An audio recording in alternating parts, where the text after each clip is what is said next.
Hello everyone, it's Glenda and welcome back to my channel, Creative Grandma. Today's crochet tutorial is for the Hipster shawl. This is made with Premier Hipster cotton. Now this shawl measures 76 inches across the top portion, that's the part that goes around, and then 52 inches down the side of the triangle, and then 32 inches from the top to the bottom point.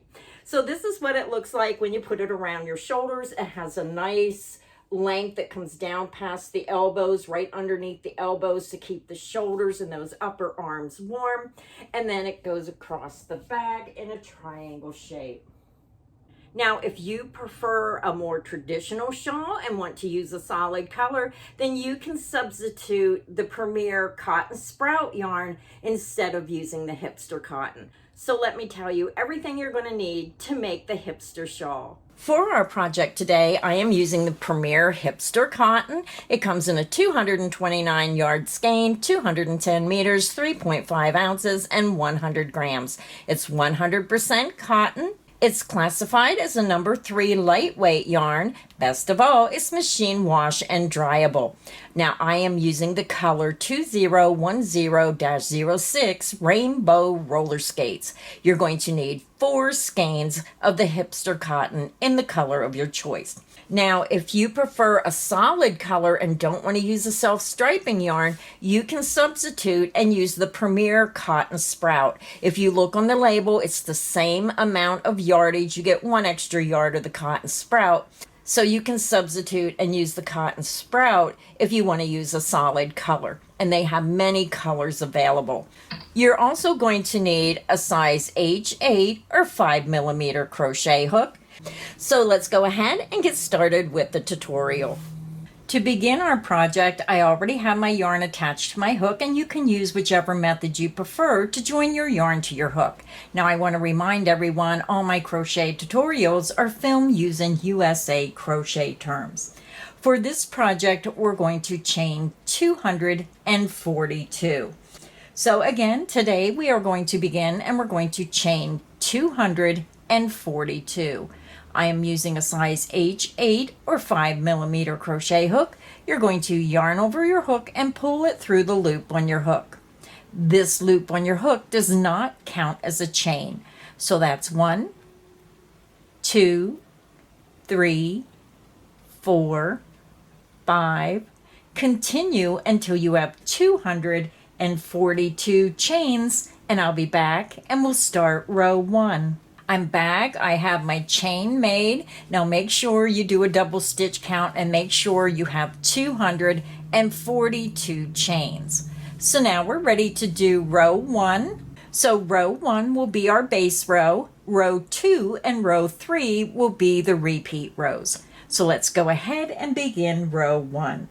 We're going to skip this first chain, and into the second chain from hook, you're going to insert your hook and work a single crochet. Yarn over, pull back through that chain. You have 2 loops, yarn over and pull through 2 loops. You just made a single crochet. You're going to chain 3. Then you're going to single crochet back into that same chain. Insert your hook, yarn over, pull through. You have 2 loops, yarn over and pull through 2 loops. That is how you make a single crochet. So when you look at your work, you should have a single crochet, chain 3, single crochet into the second chain from hook.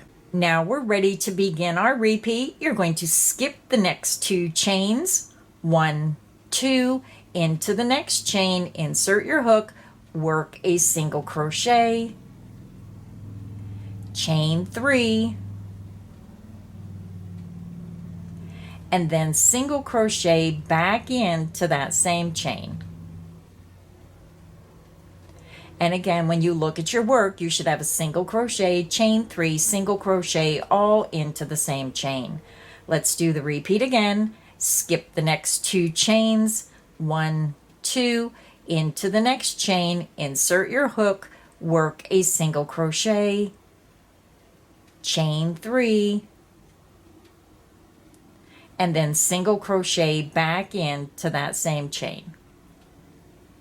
So let's do the repeat one more time together. Skip the next 2 chains, into the next chain, work a single crochet, chain 3, 1, 2, and 3, and then single crochet back into that same chain.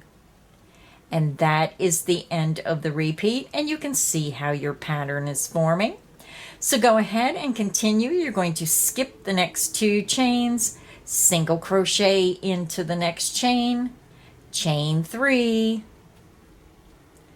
and then single crochet into that same chain. Repeat that down the length of your chain to the very end of your chain, and I'll meet you at the end of row 1.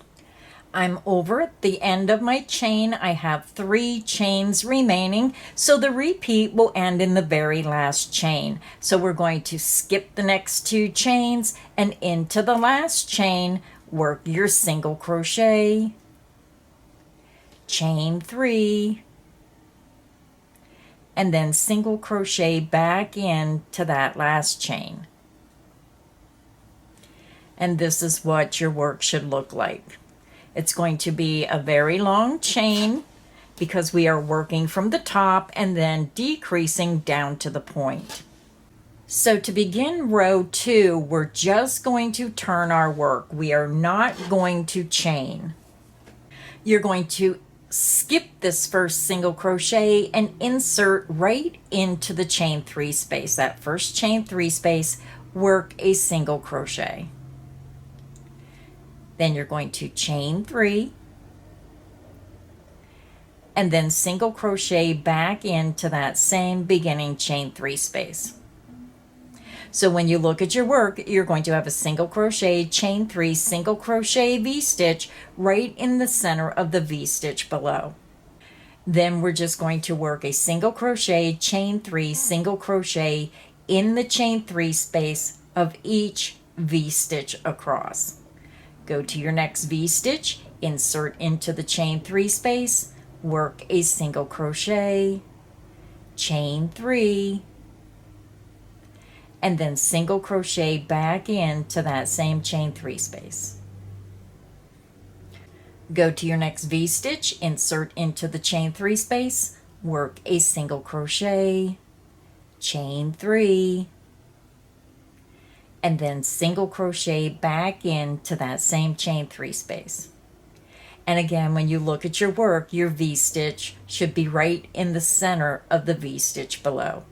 Let's do it one more time together. Go to your next V-stitch, insert into the chain 3 space, work a single crochet, chain 3, and then single crochet back into that same chain 3 space. And that is the end of the repeat. So go ahead and continue, work a single crochet, chain 3, single crochet in the chain 3 space of each V-stitch across, and I'll meet you at the end of row 2. I'm over at the end of row 2. I have 1 V-stitch remaining, and I always like to make sure I show how to start and end a row. So to end row 2, you're going to work right into the last V-stitch, insert into the chain 3 space, work a single crochet, chain 3, and then single crochet back into that same chain 3 space. Row 2 is finished. Row 2 is going to have a V-stitch in the center of each V-stitch below. So now we're ready to begin row 3. Now row 3 is going to be the row that we decrease 1 V-stitch at the beginning and 1 V-stitch at the end. So to begin row 3, you're going to turn your work. We're going to skip this beginning single crochet, and we're going to slip stitch in each of the chain spaces in that next chain 3 space. Insert into the next chain space, slip stitch through that chain, through the loop on your hook, and then in the next chain, insert your hook and slip stitch through that chain and through the loop on your hook. Now we're going to slip stitch into the next single crochet, slip stitch into the next single crochet. So all we're doing is just working the slip stitch across until we get to that next chain 3 space. Then we're going to start our repeat by working a single crochet into the next chain 3 space, chain 3, and then single crochet back into that same chain 3 space. So when you look at your work, you can see that this is lower than this V-stitch. So this is how we decrease across that first stitch to eliminate one of the V-stitches at the beginning. So now we're going to do the repeat again. You're going to go to the next V-stitch, insert into the chain 3 space, work a single crochet, chain 3, and then single crochet back into that same space. Go to your next V-stitch, insert into the chain 3 space, work a single crochet, chain 3, and then single crochet back into that same chain 3 space. Let's do it one more time together. Go to your next V-stitch, insert into the chain 3 space, work a single crochet, chain 3, and then single crochet back into that same chain 3 space. And that is the end of the repeat, and you can see how your pattern is forming. So go ahead and continue, work a single crochet, chain 3, single crochet in the chain 3 space of every V-stitch across until you have one V-stitch remaining. I'll meet you at the last V-stitch. I'm over at the end of row 3, and you want to stop right before the last V-stitch. This V-stitch will remain unworked. That is how we're going to decrease on the end. You're just not going to work in it.